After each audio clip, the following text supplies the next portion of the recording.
नमस्कार, मी तुमचा मित्र डॉक्टर विजय महाडिक। तुम्ही माझ्या हातात या दोन शेंगा बघत असाल। खरं म्हणजे तुम्ही ओळखायला हवंय की या नक्की शेंगा कशाच्या आहेत। तुम्ही जर विचार करत असाल की या शेंगा शेवग्याच्या आहेत तर ते साफ चुकीचं आहे। तुम्ही जर नीट बघितलं तर या शेंगा शेवग्याच्या नाही आहेत, या आरगवदाच्या म्हणजे ज्याला आपण बाहवा म्हणतो तर ह्या बाहव्याच्या या शेंगा आहेत। ज्यावेळेस तुम्हाला मागच्या व्हिडिओमध्ये सांगितलं की चांदोलीमध्ये फिरायला गेल्यानंतर तिथून या शेंगा आणल्या होत्या, तर आरगवद याचं लॅटिन नेम जे आहे ते कॅसिया फिस्टुला असं आहे आणि मराठीमध्ये याला आपण बाहवा म्हणतो। बाहवा मगज नावाने सुद्धा बराच लोकप्रिय असणारी ही वनस्पती आहे। साधारणपणे 10 ते 15 मीटर उंचीचं याचं झाड येतं। झाड चांगलं सावली देणारं असतं। ही वनस्पती मधुर रसात्मक असून शीतवीर्य आहे, म्हणजे शरीरातलं पित्त आणि वात कमी करण्याचं काम ही आरगवद नावाची वनस्पती करते। आता याचं वैशिष्ट्य मित्रांनो असं आहे की बऱ्याच मंडळींचा किंवा क्लिनिकमध्ये आल्यानंतर पेशंटचा आम्हाला प्रश्न असतो की सर आम्हाला पित्ताचा भरपूर त्रास होतोय आणि पित्त माझं उलटीद्वारे न पाडता जर संडास वाटे बाहेर पाडलं तर आम्हाला त्याचा चांगला फायदा होईल। तर आरगवद ही त्याच्यासाठीचं आहे। म्हणजे आरगवद विरेचक असल्यामुळं, म्हणजे पोट साफ करणारी असल्यामुळं ही पोट साफ करत असताना शरीरातलं जे पित्त आहे तर त्या पित्ताला बाहेर काढण्याचं काम ही आरगवद करत असते। याच्यामध्ये ही साधारणपणे शेवग्याच्या शेंगासारख्या अशा शेंगा येतात। सुरुवातीला या हिरव्या असतात आणि जशा जशा पिकतात तर ह्या तांबूस रंगाच्या होऊन जातात आणि वाळल्यानंतर साधारणपणे काळपट होतात।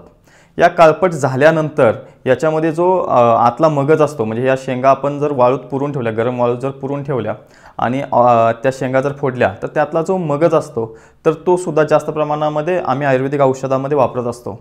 आणि याच्यासोबतच ही आरगवद नावाची जी वनस्पती आहे, तर जर समजा आपल्याला थ्रोट इन्फेक्शन झालं असेल, जर आपलं तोंड वारंवार येत असेल तर अशा लोकांनी आरगवदाच्या काड्याचा, म्हणजे या शेंगांच्या काड्यांचा जर गुळण्या केल्या तर त्याने चांगल्या पद्धतीनं तोंड येणं आणि थ्रोट इन्फेक्शन कमी होऊन जातं।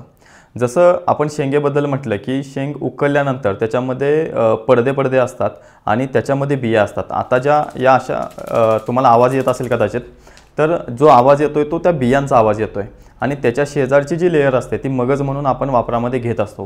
म्हणजे हे फळ, त्याच्या आत बी आणि त्याच्यावरचं जे आवरण आहे ते फळ मगज, म्हणजे आरगवद मगज किंवा बाहवा मगज म्हणून आपण वापरात घेत असतो।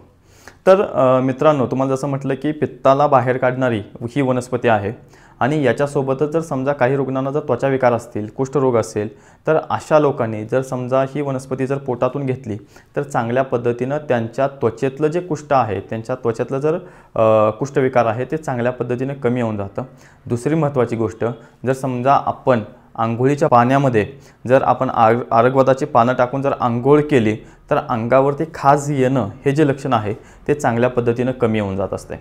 इतके चांगले परिणाम या आरगवदामध्ये आपल्याला पाहायला मिळतात। साधारणपणे भारतात सगळीकडेही मिळते, पण विशेष करून जंगली भागामध्ये या वनस्पतीचं आपल्याला आधिक्य जास्त प्रमाणात पाहायला मिळतं। या वनस्पतीचं बाकी ज्यावेळेस आपण विरेचक औषधं घेत असतो किंवा जुलाब करणारी औषधं घेत असतो तर त्यांच्यामध्ये पोटामध्ये आग पडणं, तिडका पडणं अशा पद्धतीची लक्षणं जास्त प्रमाणात पाहायला मिळतात। परंतु ज्यावेळेस आपण आरगवद पोटातून घेतो तर शीतवीर्यात्मक असल्यामुळं पोटामध्ये कुठल्याही प्रकारची आग पडत नाही, थंडावा पोटामध्ये पडतो आणि जे आपलं पित्त आहे ते बाहेर पाडण्याचं काम हे आरगवद करत असतं। बऱ्याच लोकांना छातीमध्ये जळजळ, पोटामध्ये जळजळ, घशाला आंबटपणी येणं, डोकं दुखणं अशा पद्धतीनं पित्ताचे त्रास होत असतात। सोबतच पचनाच्या तक्रारीसुद्धा काय मागे लागलेल्या असतात, म्हणजे पोटामध्ये गॅस तयार होणं, पोट फुगल्यासारखं वाटणं, पोट गच्च वाटणं, भूक न लागणं, हे चांगल्या पद्धतीनं कमी करण्याचं काम हे आरगवद करत असतं। ज्या लोकांना दम्याचा त्रास आहे किंवा ज्या लोकांना छातीमध्ये कफ भरपूर साठलेला आहे तर अशा लोकांनी जर आरगवद गूळ आणि गरम पाण्यासोबत घेतलं तर त्यांच्या शरीरातला जो चिकट कफ आहे तो बाहेर पडून त्यांचा दमा किंवा जो श्वास आहे तो श्वासाचा वेग जो आहे तर तो चांगल्या पद्धतीनं कमी येत असतो। आत्ता लहान मुलांच्यामध्ये एक साथ जास्त प्रमाणामध्ये पाहायला मिळते, ती म्हणजे गंडमाळेची साथ। लहान मुलांच्या गळ्यावरती त्या गंडमाळा तयार होतात आणि बरीच औषधं घेऊनसुद्धा त्या गंडमाळा कमी येत नाही। परंतु आरगवद जर पोटात घेतल्यानंतर आणि यासोबतच आरगवदाच्या मुळाचा लेप जर बाळांच्या, लहान मुलांच्या गळ्यावरती लावला तर चांगल्या पद्धतीनं गंडमाळा कमी येऊन जातात। याचसोबत ज्या लोकांना जसं म्हटलं की त्वचा विकार आहेत, म्हणजे रक्तप्रसादक असल्यामुळं किंवा रक्तशुद्धीकर असल्यामुळं चांगल्या पद्धतीनं रक्तशुद्धी करून शरीरावरचं कुष्ठ जे आहे ते कमी करण्याचं काम हे आरगवत करत असतं। विशेष करून ज्या लोकांना फंगल इन्फेक्शन आहे आणि दद्रू कुष्ठ आहे, दद्रू कुष्ठ म्हणजे विशेष करून कोपरावरती आणि गुडघ्यांच्या वरती कुष्ठाचा प्रकार किंवा खाज येणं, हा जो प्रकार ज्या लोकांच्यामध्ये आहे, तर अशा लोकांनी जर आरगवताचा लेप लावला आणि सोबतच आरगवताची पावडर जर पोटातनं घेतली तर चांगल्या पद्धतीने त्यांचं कुष्ठ कमी करण्याचं काम हे आरगवत करत असतं। धन्यवाद।